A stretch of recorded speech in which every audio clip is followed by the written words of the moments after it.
Čaute, vítam vás pri novom videu na Motocykel.sk. Dnes sa pozrieme na zúbok k tomuto mopedu a nebudem v tomto videu sám, budem mať až 3 hostí, plus ešte Peťo mi pomôže.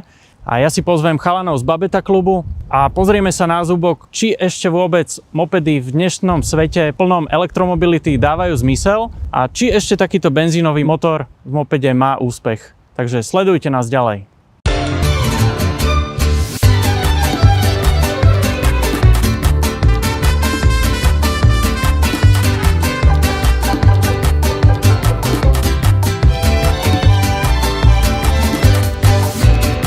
Kde je ten Marek, lebo začala sezóna, povedal, že nový stroj mi donesie ukázať. Oh. Čau, Peťo! Nazdar! Počúvaj, ale asi došlo k nejakému nedorozumeniu, lebo hovoril som, že mi donesieš nový stroj a ty si mi opäť doniesol... Ako to mám nazvať? Toto je moped. Minule, ja viem, ja si ťa tak doťahujem, že ti nosím stále také tie mini stroje a tie malé kubatúry, tak teraz som ti doniesol niečo, čo je pre dvoch a je to ešte menšia kubatúra. Fú, lebo minule to bola opica, to už som tak ohrňal nosom, ale hovorím si, že dobre, aspoň 125-ka, nejak to chodí, zrýchluje a teraz si mi doniesol niečo, čo pripomína Babetu, ale Babeta to nie je, pretože Babeta už je klinicky asi mŕtva, aj keď viem, že tu niekde koluje vo vzduchu ten brand, ten názov, že sa má znova začať vyrábať, ale toto je čo? Toto je Corrado. Mohol si to poznať, keď Babeta skončila v považských strojárniach, začalo potom Manet Corrado. Áno. Neskôr ho bohužiaľ zabila Euro 4 a teraz je znovu zrodené. Z Uherského Hradišťa nám doniesol tento stroj. Dobre, čiže stále sa bavíme o tom, že pripomína to tú Babetu práve tým, že je to šlapací moped. Je to 50-ka, predpokladám. Je to 50-ka, je to jediný šlapací moped vyrábaný teda predávaný na československom trhu. Ale všimol som si jeden taký, že upgrade, alebo jednu takú vec, ktorú teda tieto stroje určite v minulosti nemali.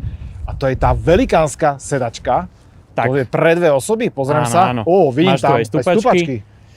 Čiže to normálne pre 2 ľudí. Áno, tu na tiež treba povedať, že tá maximálna nosnosť tohto stroja je 170 kg, čiže asi my dvaja by sme sa neodviezli. Asi nie, ale detko s babkou na huby.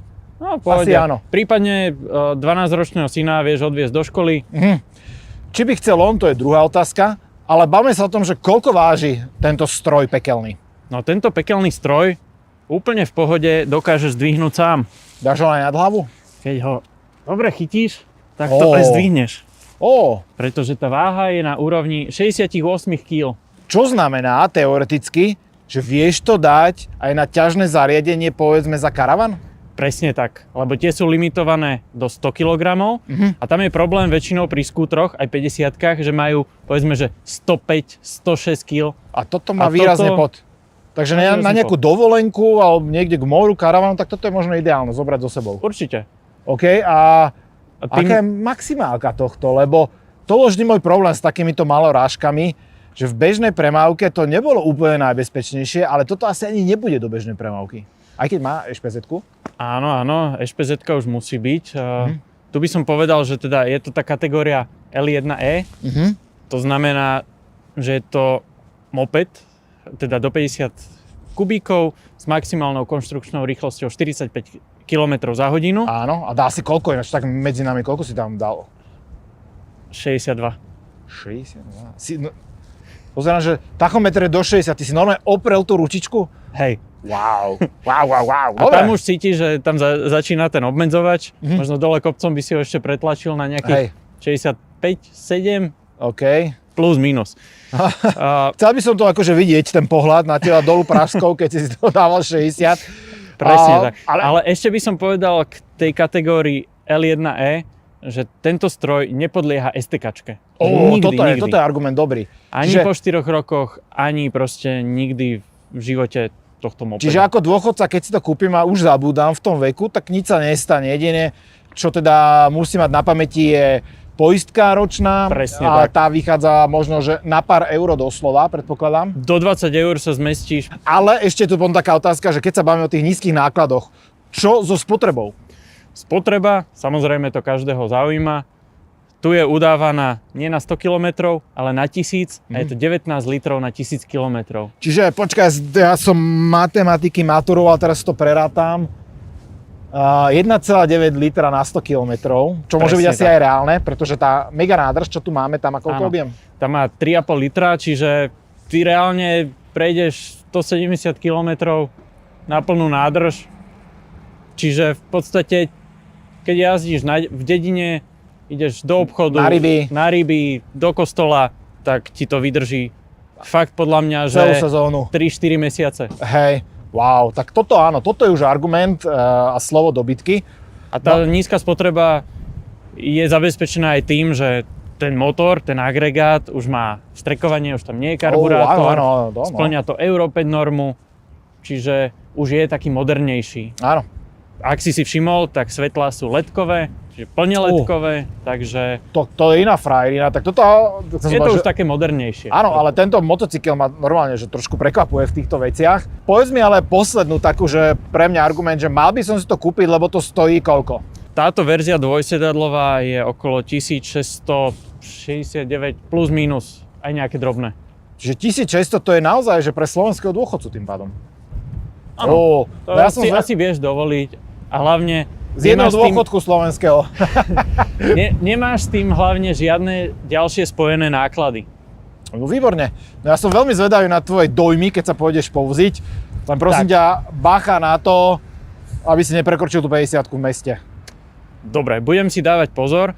Idem teraz za chalanmi z Babeta klubu, ktorí mi teda pomôžu a trošku aj sa pozrieme tak historicky na tieto mopedy, tieto socialistické pýchy Považskej Bystrice a pozrieme sa na Babetu 207, 210 a Corrado z 98.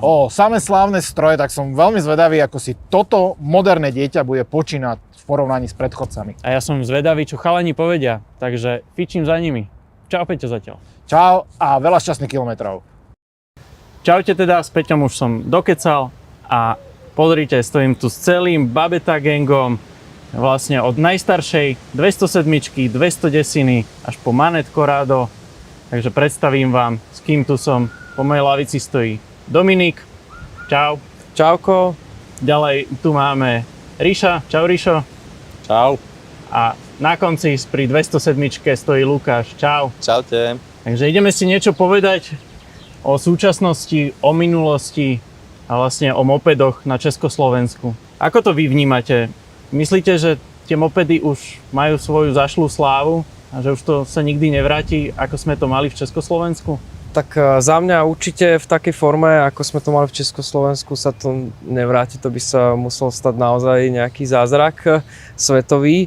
Podstupne je to umiera to, zvoní tomu umieračik a už len to ubúda z ciest a zároveň aj zákonmi je to podporené, to ubúdanie tých mopedov. To je škoda, presne, ale dnes tu nie sme len kvôli vašim historickým Babetám a Corrádám, ale sme tu aj kvôli tomuto novému Corrádu, ktorý ste si mali možnosť odskúšať všetci. Čo na to hovoríte tak na prvú? Už to nesmrdí, už to má Euro 5 normu, netreba tam miešať ten olej, je to štvortakt.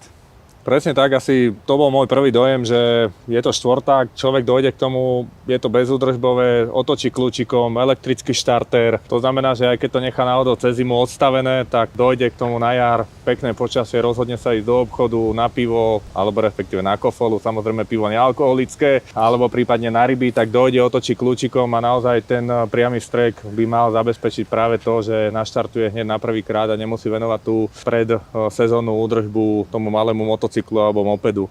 Mňa to naozaj prekvapilo najmä tým aj pomerne svižnosťou, aj tvrdosťou toho podvozku.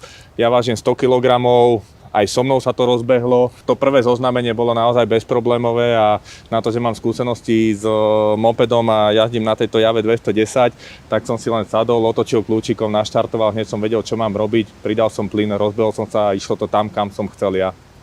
Pre mňa je to také akože fakt prekvapujúce. Pri porovnaní viem si to predstaviť, že to bude menej údržby alebo menej problémov ako dneska na tomto vyše 35-ročnom stroji.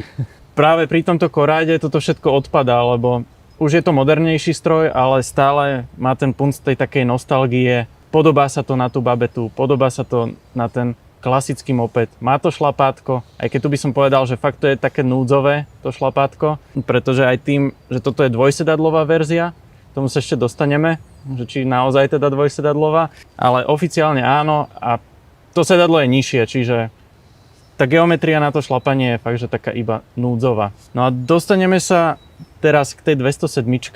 Čo nám povieš o tej 207? 207 je skvelý stroj, v podstate oni ho vyvinuli kedysi ako jeden z prvých, vychádza z modelu 228, potom bola 206 bez zadného odpruženia tiež a toto je vlastne prvý celoodpružený už model. V podstate má to hlučnú prevodovku, pretože má to niekoľko koliesok v tej prevodovke, ktoré značne hučia, takže tá jazda je špecifická týmto. Samozrejme tie karburátory a nádrže a kohútiky, keď sa nejazdí, tak sa to samozrejme zalepí, zanesie.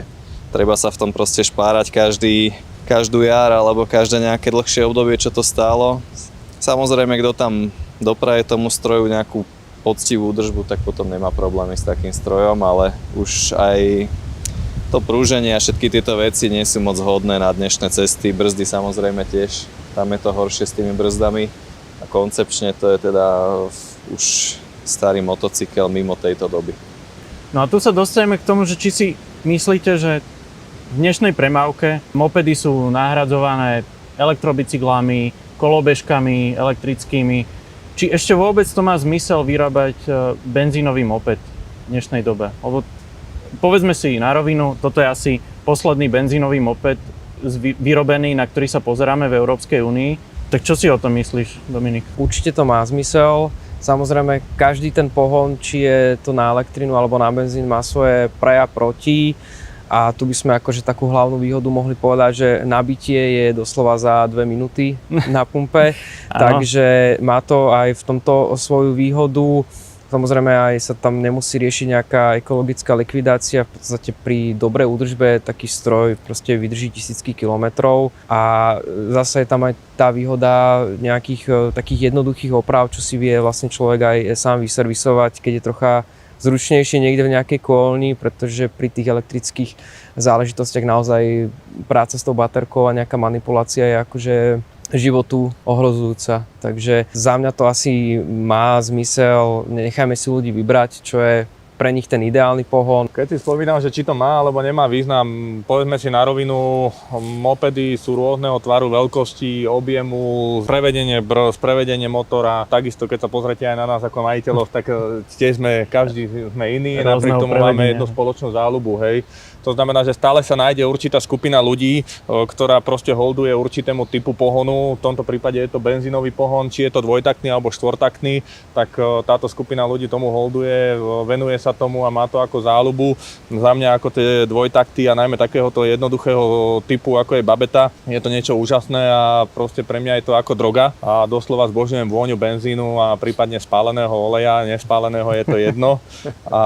Ale vidíte tu 3 rôzne modely, napriek tomu sa dokážeme spoločne dohodnúť a ideme na niekde výjazd alebo spoločný na výlet alebo na jazdičku alebo na kofolu, čokoľvek. Ja by som ešte doplnil k tým rozdielom medzi elektro a týmito spaľovacími.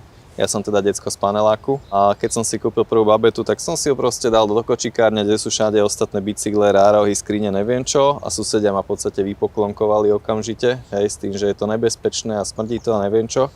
Potom som tú babetu parkoval vonku, samozrejme, že mi bola odsudzená, aj keď bola hrubou reťazou priviazaná teda. A asi rok na to si sused kúpil elektrokolobežku, ktorú si parkuje v kočikárni a tá začala horeť v noci, takže neviem, no, sú plusy, minusy. Za prvé, mňa je počuť, keď som niekde, ja svietim, je ma vidieť. Možno mám aj lepšie brzdy, možno aj lepšie ovládacie vlastnosti oproti kolobežkám. Musím mať vodičák, nesmiem byť opitý, mám PZPčko, hej, to je všetko mať príľbu, no musí sa správať ako účastník premávky. Presne, a títo ostatní účastníci s elektrovecami to v podstate ani nemusia nejako riešiť alebo neriešia, či už elektrocyklisti alebo horšie elektrokolobežkári. Rozdiel medzi elektrobicyklom a elektrokolobežkou moc není teda veľký a oni môžu si robiť, čo chcú. Nikto ich nezväzujú, môžu lietať po meste, aj lietajú si po meste s batohmi, bez batohov, 2, 3 a toto nikto nereguluje. Môžu si chodiť po mostoch, hoci kade, len a všetci na nás ukazujú na mopediákov prstom. Tebe to smrdí, tebe to hučí. ale sme menej nebezpeční ako títo elektro. Tu by sme mohli trošku, síce len tak okrajovo, zabrnúť do tej témy, ako to je v tom roku 27, keď mopedy by mali byť vytlačené. Vytlačené v podstate našim zákonom, pretože takáto babeta má v podstate výnimku, že moped, ktorý je, alebo malý motocykel, ktorý je vyrobený pred rokom 2000, nemusí mať na Slovensku v podstate povinnú registráciu, čiže ešpezetku. Lenže táto výnimka v podstate zákonom končí 31.12.2027 a potom už sa to nebude dať vlastne bez značky prevádzkovať. Čiže ak sa nezmení zákon, tak budeme musieť v podstate urobiť značky. Je na to proces, ktorým sa to teda dá docieliť, aj keď je trošku zložitejší, ale možnosť tam je pokračovať v tomto. Aj veď, Ríšo, ty už si ten proces absolvoval, Áno. tak môžeš možno niečo o tom povedať, že plus minus, aká je to byrokracia a čo to aj tak stojí? Je to neskutočná byrokracia na Slovensku. Ja len skúsim od takého začiatku, kedy som vlastne si zaobstaral túto babetu. Je to tak stará babeta ako ja, 88 ročník. Je to po prvom majiteľovi v pôvodnom stave viac menej, minimálne úpravy. A proste bol som spokojný až do momentu, kým som nezistil, že v určitom momente bude treba do roku 2023 mať povinnú registráciu na takéto malé mopedy a malé motocykle a ja som sa nechcel s ním dobrovoľne rozlúčiť. A proste boli to nejaké mopedy, ktoré už boli prihlásené alebo už vykonali celú tú byrokraciu okolo povinných alebo respektíve budúco povinných registrácií aj SPZ-tiek. Ja som sa rozhodol, že to absolvujem tiež a je to pomerne náročné, zobralo mi to rok života, hej, viac menej trvalo to cca 3 mesiace. V prvom rade babeta musí byť v spôsobilom stave, musí absolvovať STKčku, tú povinnú pred registráciou, musí prejsť samozrejme brzdovým valcom, musí svietiť, všetko tam musí byť funkčné. Podrobnosti nájdete v stránkach ministerstva vnútra. Treba počítať s tým, že nie všetci úradníci, nie všetci technici na týchto staniciach technickej kontroly sú ochotní sa tomu venovať, aj keď tá možnosť tu je. Naozaj na úradoch vás budú posielať od dverí k dverám, že oni s tým nič nemajú a poviem to tak na rovinu, niekedy ani tí úradníci nevedia, že na čo majú oprávnenie alebo na čo majú kompetencia, na čo nie a častokrát sa stretávame s výsledkom takým, že ten, ktorý si žiada o určitú kontrolu alebo o určitý úkon na úrade, má viac informácií ako ten samotný úradník a to ma v niektorých prípadoch veľmi mrzí. Samozrejme ten proces ľudským jednaním sa dá legálnou cestou dokončiť, kde človek dostane malú SPZ-ku a tým pádom už nemá problém aj po roku 2027 momentálne jazdiť na území Slovenskej republiky. Treba však podotknúť, že do roku 2027 nie sú povinné SPZ-ky pre tieto malé motocykle. Ak vlastníte takýto malý moped do roku 2027 nie je potrebná táto registrácia a aktuálne v okolitých krajinách, najmä v Českej republike a v Maďarsku nie je potrebná SPZ-ka na tieto malé mopedy a tým pádom sa môžete voľne pohybovať po cestných komunikáciách. Čo bude po roku 2027 vôbec netušíme. Keď sa nezmení zákon, tak bohužiaľ bez SPZ-tiek alebo bez registrácie nebudeme môcť jazdiť a v prípade, ak sa zmení, budeme veľmi radi, lebo tým pádom sa nebudú zbytočne komplikovať ďalší pohyb a ďalšie udržiavanie týchto starších strojov. Ale samozrejme, ak to pretrvá a bude povinná SPZ-ka na tieto mopedy, bude samozrejme veľký odliv takýchto malých motocyklov vôbec po krajine. To je na jednej strane škoda, ale hrá to do kariet práve novému Corádu, ktoré už s SPZ-kou prichádza. Tým, že to je kategória L1E, to sú vlastne všetky tieto malé mopedy, tak nepodliehajú STKčkám. Ty si teraz spomínal síce STKčku, ale to je len pri tej prvotnej registrácii, ale potom už tá STKčka nemusí byť. Čiže nepríde žiadna pokuta ani po 2, ani po 4 rokoch a PZPčko vychádza plus minus sa zmestíme do 20 eur. Mýlim sa? 30. Cca 20-30 eur, to tak vychádza samozrejme. Hej. V závislosti od veku a od majiteľa toho mopedu. Jediný náklad je tá vstupná investícia a tá údržba, no tak raz za rok tam človek vymení ten olej v tom štvortaktnom motore a to je všetko. Vlastne vozí sa či už do kostola, alebo na ryby. Ale vy ste mi chalani spomínali, jeden z vás, že ste na tej babete boli aj trošku ďalej. Nielen na ryby. Dá sa, hovorí sa o tom. Máme takého člena, ktorý bol v Grécku na babete, Albánsko, Grécko, aj Transfagarasan. Tam tí českí motorkári, oni to nevedeli proste prežiť, lebo zbadali babetu na Fagarasi a ty vole, Kajo, poď sem, to si ešte nevidel. A akože dosť to bola show. Potom na Transalpine zase ťukali takto, že no, to boli Slováci. Takže dá sa s tým ísť ďalej, ale už to bolí. Fakt to bolí a neodporúčam to teda. Boli chlapci aj v Chorvátsku, chodia do Srbska každý rok od nás, tam to celku akceptujú, tam sa zase kamarátia s Tomos klubom a podobnými. Takže sú rôzne, sú zrazy v Tatrách, v Čechách, hoci kde, dá sa na tom vybehnúť. 200-300 km je v podstate zvládnutelná trasa, aj keď to je síce nadlho, teda, lebo priemerka tam vychádza teda okolo tých 40, ale hlavne počasie a iné auta to teda dosť vedia skomplikovať. Samozrejme, väčšina tých mopedov nemá ani smerovky, brzdové svetlá a tomu sa treba aj prispôsobiť, lebo len takým moderným strojom už je to jednoduchšie, pekne to svieti, nemusíš nič riešiť. S týmto je to také na hrane, no. Tá žiarovka sa vypáli sem tam raz za čas, niekedy každý kilometr. Nie je to také horšie niekedy, no. Ale dá sa s tým zabehnúť. Keď sme tu pri tom porovnaní, tak treba podotknúť jednu dôležitú vec aj pri týchto dlhých cestách. Stále zase tu môže byť skupina, ktorá preferuje dlhé cestovanie pomalou rýchlosťou. Aj preto sa mi babeta veľmi páči a keď náhodou ideme na nejaký jednodňový výlet, lebo pri tom výlete viete sledovať aj scenériu, krajinu a obzerať sa, máte viac času a nemusíte len prefrčať tou krajinou. Treba podotknúť však aj ďalšiu vec dôležitú pri bežnom užívateľovi a to je obstarávacia cena. Dneska už tieto nové mopedy, ktoré tu vidíte okolo mňa, nekúpite. Je to Corrado, je možné kúpiť úplne nové, to znamená, že človek eventuálne s vodičským oprávnením a znalosťou vedenia motorového motocykla môže sadnúť, naštartovať a ide si kam chce. Bohužiaľ pri týchto starších strojoch je už potrebná nejaká časť alebo znalosti, či už technické alebo nejaká technická zručnosť a treba si vedieť aj opraviť určité veci. To znamená, že preto ako aj berem to Corrado ako bezúdržbový stroj po kúpe sadnúť a jazdiť viac menej na neobmedzenú vzdialenosť a kľudne aj do Chorvátska. V tomto by som nevidel problém. No tu sa dostaneme k tým opravám.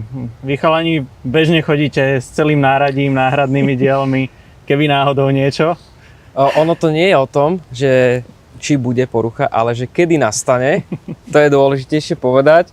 Samozrejme je to pre ľudí, ktorí si užívajú opravovanie porúch, ktorí to berú ako nejakú výzvu, lebo akože pre takých bežných ľudí nezainteresovaných v týchto technických veciach by to bol horor a nám sa hociak aj pokazí stroj a miesto toho, aby sme plakali, tak sa tešíme, že je konečne nejaká sranda, konečne niečo také, čo sa stalo. Ale samozrejme, keď sa jazdí aj takéto trasy, tak sa nosí dosť takých bežných náhradných dielov, samozrejme ten celý vercajk a dobrí kamaráti, ktorí vždy pomôžu. Hej, pred natáčením ste mi ukazovali, jak ste sa ťahali, babeta ťahala Corrado a podobné zábavné príbehy, ktoré sa vám na tých cestách stávajú. A ono to je svojím spôsobom úžasné, že vlastne tá komunita funguje a všetci si pomôžete a nikoho to asi nehnevá, že sa to niekomu pokazí a stojí sa kvôli nemu, lebo o 2 kilometre sa to môže stať presne jemu, nie? Áno, taký ten výsmech tam funguje stále.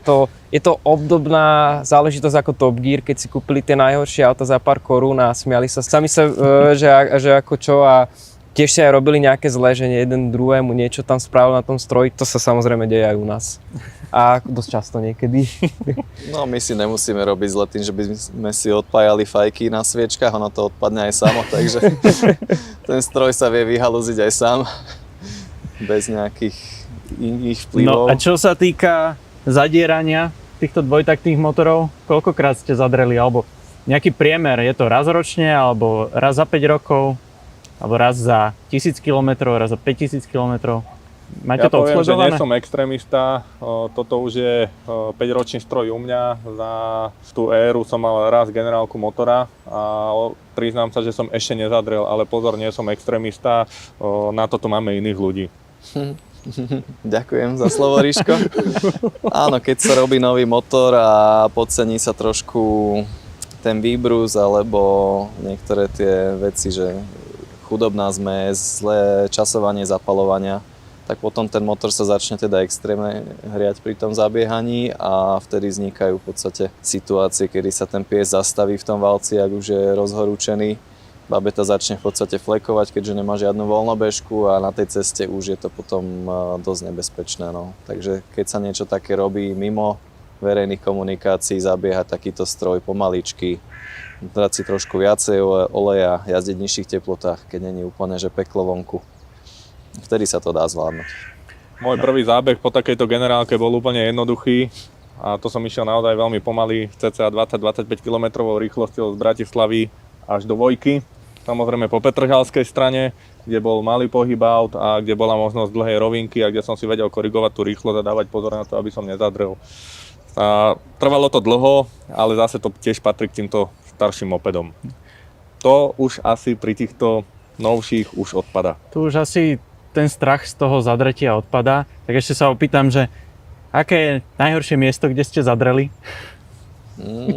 Asi to bude zase o mne.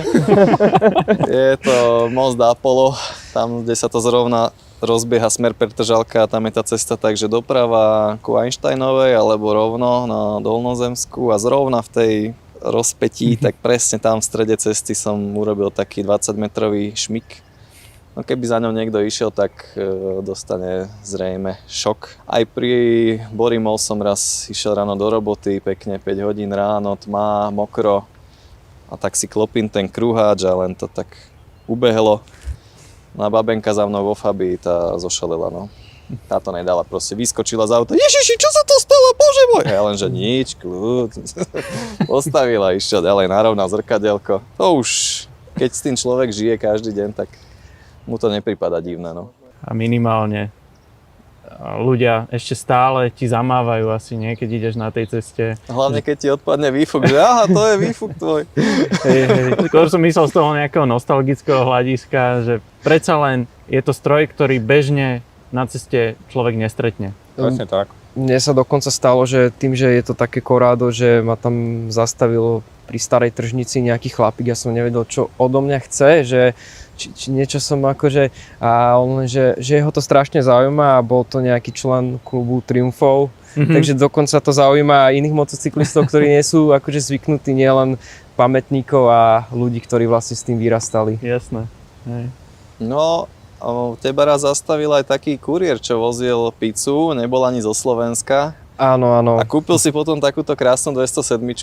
Áno, to vlastne sa stalo tak, že som bol na križovatke na Ružinovskej a bol tam taký klasický kuriér dnešnej doby na elektrobicykli a tak som vyšiel tú križovatku a začal mi tam niečo mávať, nevedel som čo, tak som zastavil a začal sa ma vypytovať, že čo to je, že on to chce, že jemu sa ten bicykel po 4 hodinách vybije, potom sa musí dlhší čas nabíjať, tak úplne ho to uchvátilo, ale teda nedal na moje rády, aby si kúpil takýto, ale kúpil si takýto, 40-ročný a samozrejme si to kúpil, nevedel nič o tom a jazdil 8 hodín po Bratislave bez nejakého oleja v benzíne, Okay. čo je akože pre nás nadľudský výkon. To je rekord asi, ne? Samozrejme, že sa mu to zadrelo, tak som mu išiel potom s tým pomôcť, nalili sme trocha oleja, troška sme to premazali a babeta fungovala znova.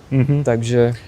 No, tu treba povedať, že pre takého kuriéra možno toto je úplne, že Oveľa lepší stroj. oveľa lepší stroj, pretože je to fakt bezúdržbové. Kuriér, keď tam natankuje tých 3,5 litra, tak s tým reálne celý týždeň jazdí a stojí ho to 5 eur.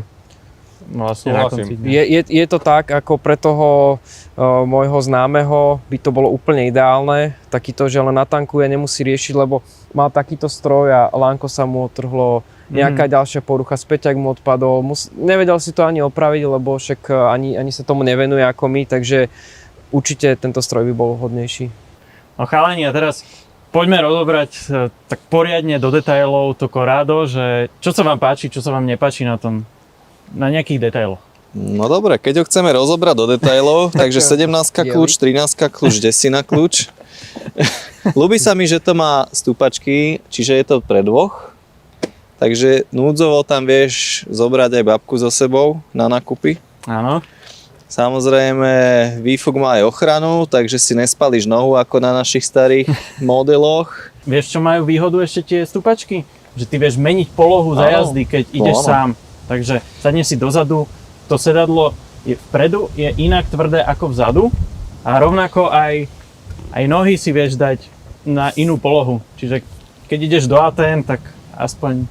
No aj ľahšie sa ti nalieva olej samozrejme, lebo Áno. na babete a takýchto je to Samozrejme horšie. športový posed na jazdy na pezinskej babe. Áno, aby bolo. No, keď máš 2,22 tak na výšku, tak vtedy je to výhodné, no. Samozrejme smerovky, ideálna vec do mesta. Brzdové svetlo samozrejme, to je tiež veľmi dobrá vec. Značka je teda 100% výhoda, keď chceš ísť z Ocika, môžeš s tým ísť kdekoľvek, aj do Rakúska, do Pandorfu.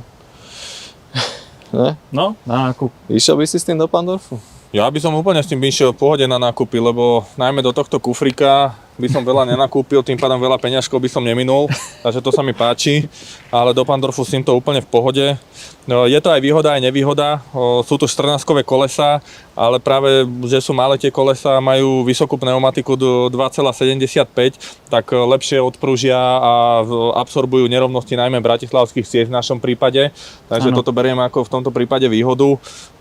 Najväčšia výhoda, to sme spomínali, žiadne riedenie benzínu a oleja, to znamená, dojdem na pumpu, natankujem, odchádzam preč.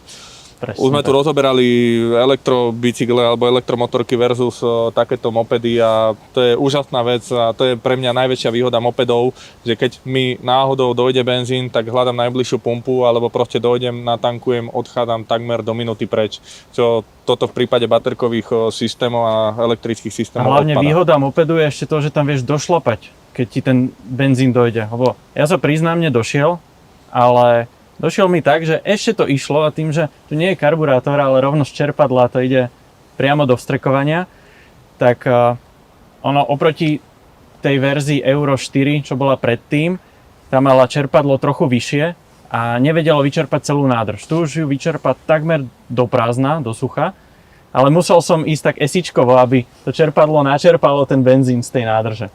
Samozrejme, pri týchto mopedoch sa stáva, že človek aj padá, pošmykne sa mu to zo stojanu, prípadne stratí balans a padne mu to na bok. Oceňujem aj to, že tie smerovky, ktoré sú mimo obrysu toho mopedu, tak sú prúžne, to znamená, že nemajú tendenciu sa zlomiť a poškodiť úplne že fatálne.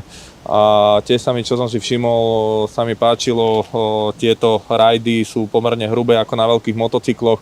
To znamená, ak potrebujete domontovať nejaké príslušenstvo, či už držiak na mobil, alebo USB nabíjanie a takéto veci, alebo prípadne tuningový bar do stredu na digitálne tacho, GPS merania a tak ďalej, tak je to možné, lebo to pasuje aj z veľkých motocyklov, takže toto je tiež paráda. LED svetlo samozrejme. Úplne super. Bezpečnosť osvetlenia je samozrejme o mnoho vyššia ako pri našich strojoch, ktoré si idú len na vlastnej šťave, čiže alternátor poháňa napriamo žiarovky a ako náhle máte nízke otačky, alebo vám zdochne motor, čo sa vám môže kľudne stať iba. v noci, tak už nesvietite. Takže určite z tohto hľadiska je to bezpečnejšie a samozrejme teda najviac sa aspoň nepáči ten motor, ktorý je štvortaktný, má taký hlbší zvuk, nie je to vlastne taký čmeliačík, jak tieto naše.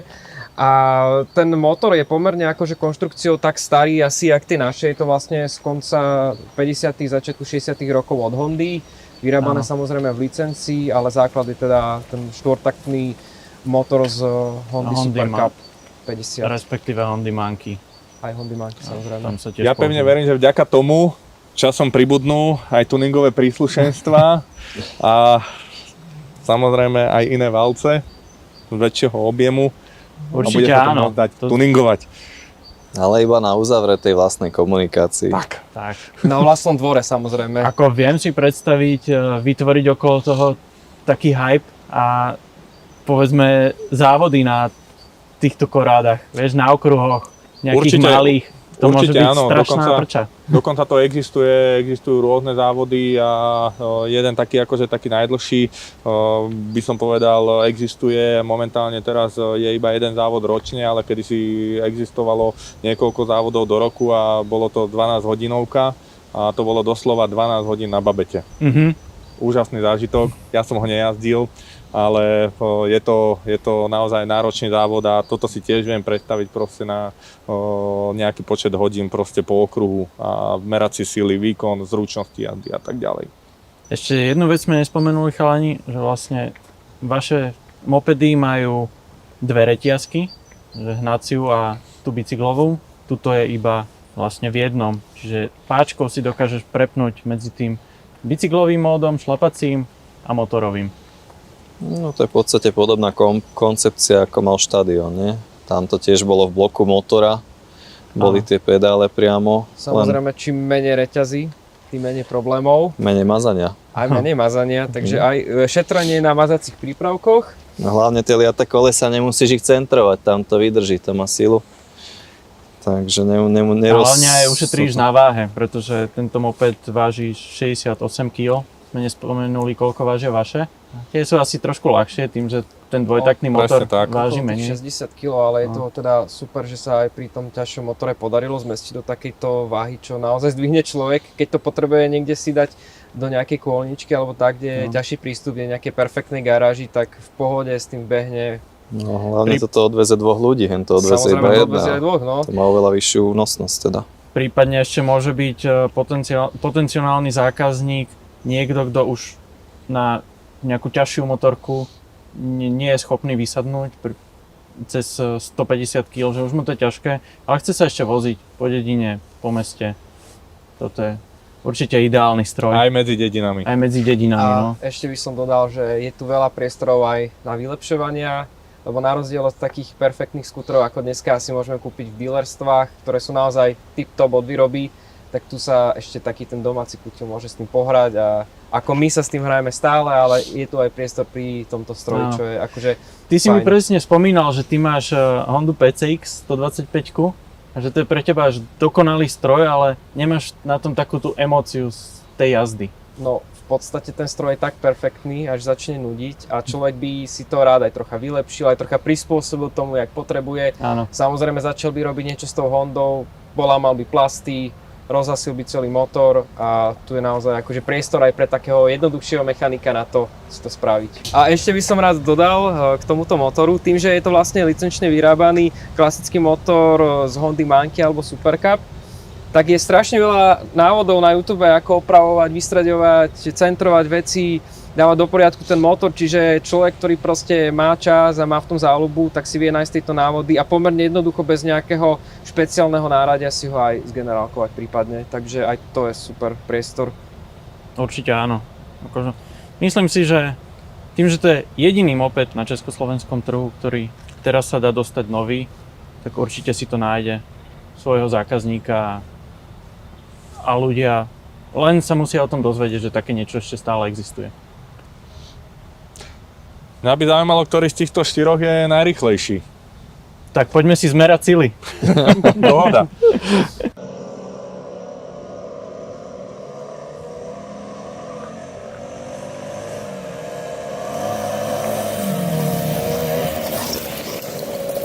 Tri, dva, jedna, teraz.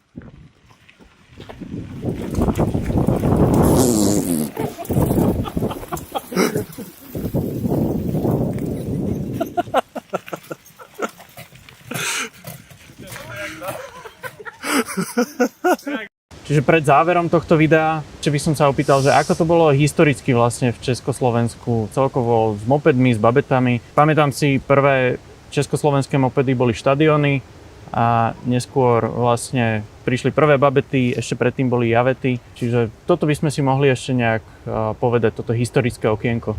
Tak samozrejme tá história je veľmi bohatá a také základné pravidlo je, že vlastne tie mopedy prišli pomerne neskoro do Československa a samozrejme ľudia, strojári a tak o tom vedeli, len bohužiaľ bol tam aj nejaké politické rozhodnutia, ktoré troška ako keby spomalili nástup tých mopedov.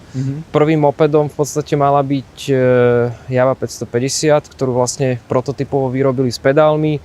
Nakoniec sa od toho upustilo, spravil sa z toho malý motocykel, ten vlastne Pážez, ako ho poznáme. Áno. A potom vlastne sa štadión Javeta riešili, najmä v Čechách. Potom sa aj politickým rozhodnutím rozhodlo, že sa budú mopedy vyrábať aj u nás v Považskej Bystrici, kde to vlastne začalo babetou 228, čo bola vlastne ako keby táto... Predchodca. 207 len s veľkými kolesami. Áno, tam bol ten zaujímavý rozdiel, že toto je na 16-kách a tá bola na 19-kách. Áno, bol to v podstate motorový bicykel. Áno. Oni sa veľmi inšpirovali tými mopedmi zo zahraničia, kde bolo aj bežné, že tie kolesa boli väčšie, ale samozrejme aj aby to bolo krajšie, aj nejakými inými rozhodnutiami potom prišli k tým 16-kám a postupne ten vývoj naberal obrátky. Chceli vylepšiť ten motor tým, že je jednorýchlostný, tak má isté limitácie. Tak vlastne v Považskej Bystrici si vyvinuli tento dvojrýchlostný motor, ktorý už má oveľa lepšie vlastnosti a následne potom sa vlastne tá výroba z Považskej presunula do Kolárova, kde vlastne pokračovala až do takého smutného konca tej babety.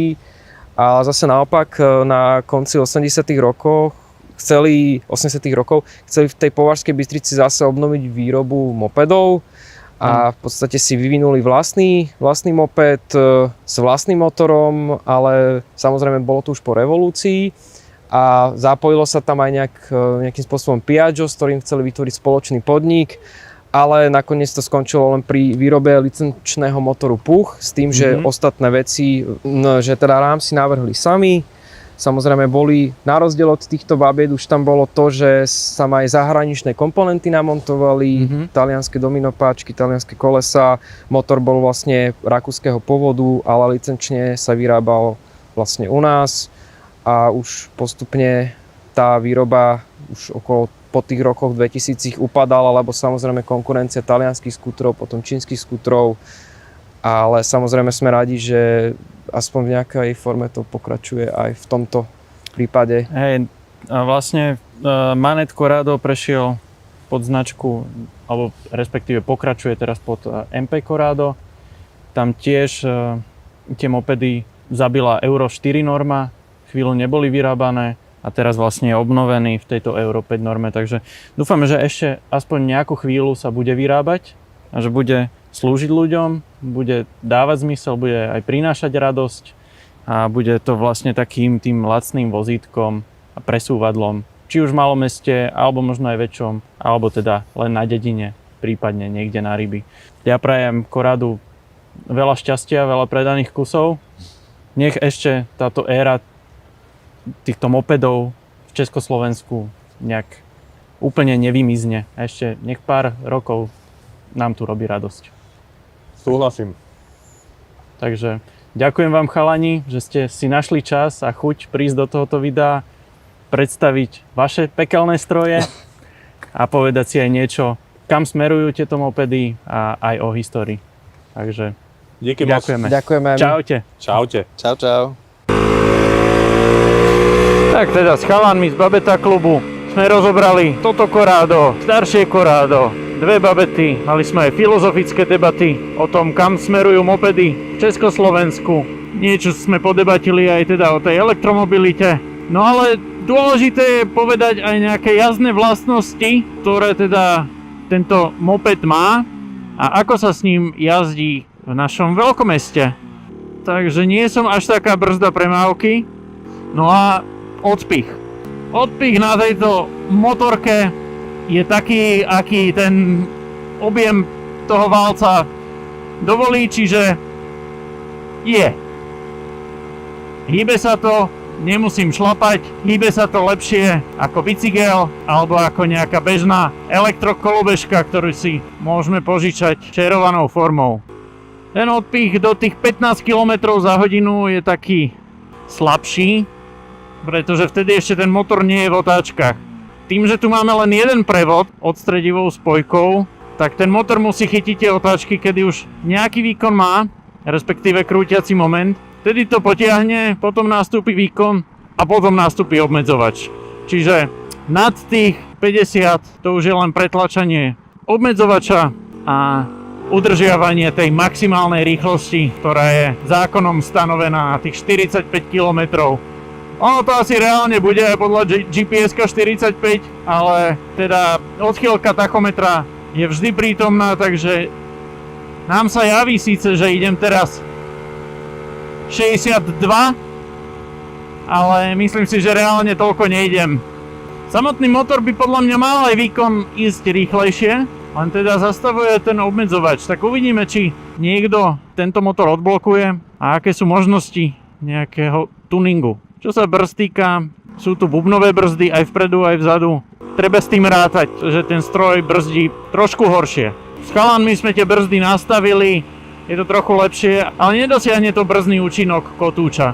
To proste konštrukčne nejde. Zase na druhú stranu, aspoň sú tie brzdy bezúdržbové. Čo je ešte zaujímavé na tomto motore kvôli tej prevodovke, že keď idem takto rýchlejšie, počujete, že ten motor už ide naplno, ale keď pustím plyn, tak on vyradí ako keby do neutrálu a keď znova pridám, tak je tam taký ten nábeh tej spojky a treba si na to zvyknúť. Nie je to ako variátor, že si držíte otáčky, ale tu to proste padne na neutrál a potom sa znova vráti do toho prvého prevodu. Jazdná pozícia je veľmi príjemná, sedí sa tu spriamene, sedadlo je pohodlné. Jediné, čo mám výhradu, to sedadlo je nejak natvrdo namontované krámom, bez nejakých silen blokov, takže dosť silno vibruje, čiže pri nejakej dlhšej ceste, napríklad do Aten, aby som asi to sedadlo riešil.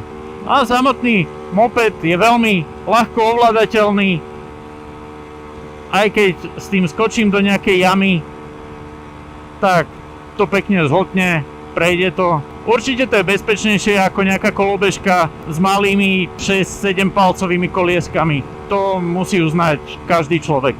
Tento náš stroj je vo výbave Super Maxi, čo znamená, že tu máme predný plexištít. A je to dvojsedadlová verzia pre človeka a malého pasažiera. To znamená, že dokopy odvezie 177 kg. Celkovo si myslím, že aj v dnešnej dobe, keď táto elektromobilita zúri na každom rohu, čo nehovorím, že je zlé, myslím si, že elektrický pohon je fajn v mestách, ale má svoje limity a tou limitou je nabíjanie. Ak chce niekto častejšie jazdiť, nechce stále nabíjať baterku a chce on raz za čas do takéhoto mopedíku natankovať za pár drobných, ja som sem natankoval plnú nádrž za 5,50, tak si myslím, že aj v dnešnej dobe v celom Československu mopedy stále majú význam. Pokiaľ nejdete po nejakých fakt hlavných cestách a výpadovkách, tak ani s tou 50-kou nie ste úplne brzda pre mavky. Teraz idem úplne bežne po meste, nikto na mňa netrúbi, nezavadziam nikomu. A myslím si, že ľuďom je príjemnejší pohľad na bicykel s motorom alebo motor s bicyklom ako na elektrokolobežku. A prečo by človek nemal siahnuť po skútri? Pretože toto Corrado dáva taký pocit nostalgie. Ak ste sa v minulosti vozili na babetách, poznáte to, tak je to veľmi príjemné, také okienko do histórie. Človeka to odvezie veľmi podobne.